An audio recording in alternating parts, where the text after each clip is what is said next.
കേരളത്തിലെ നൂറുകണക്കിന് പഞ്ചായത്തുകളും നഗരസഭകളും കോർപ്പറേഷനും ഒക്കെ കോൺഗ്രസ് പാർട്ടിയുടെ നിരവധി ആയിരക്കണക്കിന് വാർഡ് മെമ്പർമാരുണ്ട്, കൗൺസിലർമാരുണ്ട്.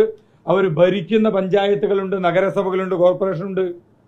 ഏതെങ്കിലും ഒരു തദ്ദേശ സ്വയംഭരണ സ്ഥാപനത്തിനകത്ത് കോൺഗ്രസ് പാർട്ടി നേതൃത്വം കൊടുത്തുകൊണ്ട് ഇത്തരത്തിൽ ഭിന്നശേഷി വിഭാഗത്തിലെ വിദ്യാർത്ഥികൾക്ക് വേണ്ടിയിട്ട് ഒരു നൈപുണ്യ വികസന കേന്ദ്രം തുടങ്ങിയിട്ടുണ്ടോ എന്ന് പറയുവാൻ ഞങ്ങൾ കോൺഗ്രസ് പാർട്ടിയെ വെല്ലുവിളിക്കുകയാണ്. അപ്പോൾ അവർ പേരിനെ അല്ല എതിർക്കുന്നത്, അവർ ഭരിക്കുന്ന തദ്ദേശ സ്വയംഭരണ സ്ഥാപനങ്ങൾ ഇത്തരത്തിലൊരു പദ്ധതി കൊണ്ടുവന്നിട്ടില്ല. അപ്പോൾ ഇവിടുത്തെ വികസനത്തെ അട്ടിമറിക്കാൻ തന്നെയാണ് കോൺഗ്രസിന്റെ ശ്രമം എന്ന് പറയുന്നത്. കഴിഞ്ഞ 2 ടേമായി BJPയുടെ നേതൃത്വത്തിലുള്ള നഗരസഭാ ഭരണമുന്നണി ഭരിക്കുന്നു. സമാനതകളില്ലാത്ത രീതിയിലുള്ള വികസന പ്രവർത്തനങ്ങൾ പാലക്കാട് നടക്കുന്നു. ഇതിൽ വിറളി പൂണ്ടുകൊണ്ടുള്ള